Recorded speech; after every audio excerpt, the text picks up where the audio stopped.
Hello बच्चों, photo diode is one of the device which we study in semiconductor और ये थोड़ा important भी है। इसका डायग्राम भी इंपॉर्टेंट है, इसका ग्राफ भी इंपॉर्टेंट है और इसके बारे में थोड़ी सी जानकारी हमारे को होनी चाहिए। तो सबसे पहले जब आप इसको स्टडी करोगे तो ये हमें क्या देखने में मिलता है, दिस इज रिवर्स बायस्ड। तो आपको लिख लेनी चाहिए पॉइंट 1, ये कैसा होता है, तो ये रिवर्स बायस्ड होता है। इस पे एक्चुअली 1 मार्क का क्वेश्चन भी बन चुका है कि जो फोटो डायोड जो होता है वो कैसे बायस्ड होता है, फॉरवर्ड बायस्ड होता है, रिवर्स बायस्ड होता है। बहुत बच्चों को याद नहीं होता, इसलिए मैं कह रहा हूं आपको डायग्राम याद होनी चाहिए। डायग्राम के बेसिस पे आप लिख सकते हो it is a reverse biased. दूसरा टर्म आपको पता होना चाहिए कि यहां मैंने एक टर्म लिखा है डार्क करंट।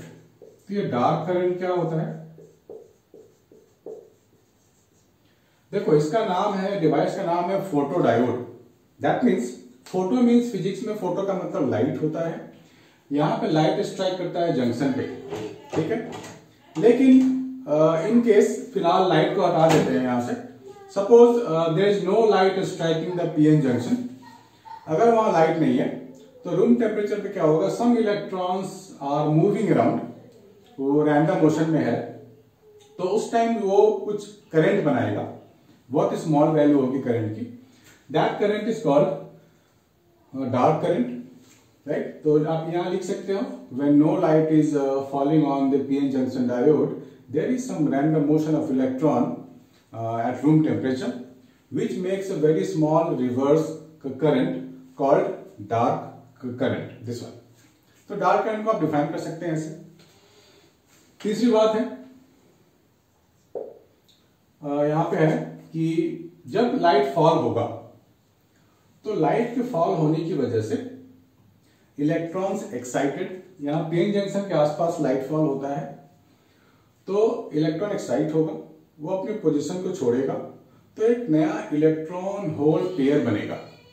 दैट इलेक्ट्रॉन, अब यहां पे क्या होता है, हम लोगों ने देखा हुआ है इलेक्ट्रिक फील्ड बनता है ना ऐसा, that electron get some force due to the electric field और वो इलेक्ट्रॉन एन साइड की तरफ चला जाएगा और जो होल्स है वो पी साइड की तरफ आ जाएगा।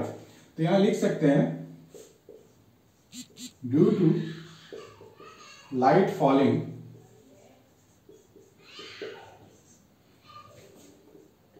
इलेक्ट्रॉन गेट एक्साइटेड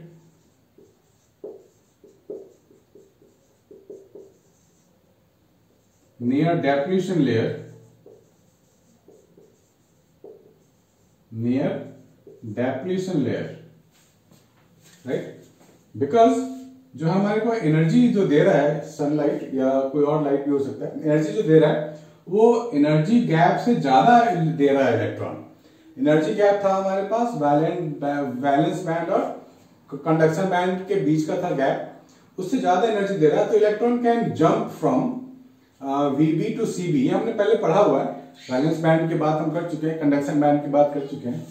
तो एनर्जी गैप से ज्यादा है तो इलेक्ट्रॉन अपनी बॉन्डिंग को छोड़ देगा और फ्री इलेक्ट्रॉन बन जाएगा। So due to this electric field electron gets to the N side, वो जाके वहां एक्युमुलेट हो जाएगा और ये आगे भी जाएगा तो करंट बनाएगा और जो होल्स बनेगा वो पी साइड चला जाएगा, राइट। सो यहां पे लिख सकते हैं electron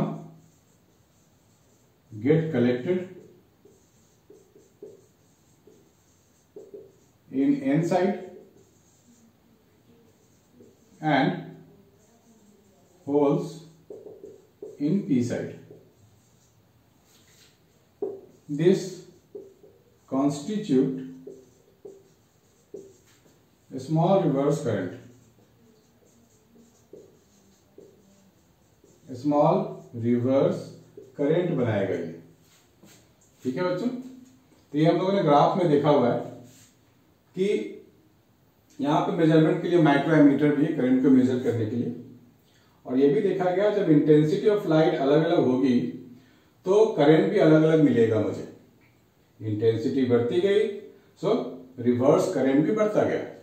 तो यहां लिख सकते हैं हम लोग 4th पॉइंट में intensity of light increases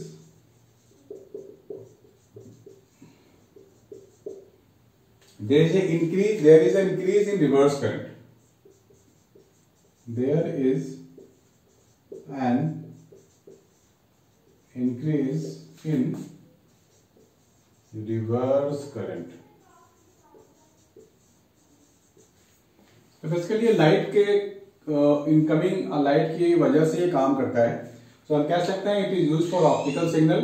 light operated जो स्विचेस होते हैं उसके लिए काम करता है. लाइट की इंटेंसिटी वैरी करेगी, करंट भी वैरी कर जाएगा, तो सिग्नल की तरह काम करता है हमारे लिए. इसको आप नोट डाउन कर लो बच्चों, इट्स वेरी वेरी इंपॉर्टेंट.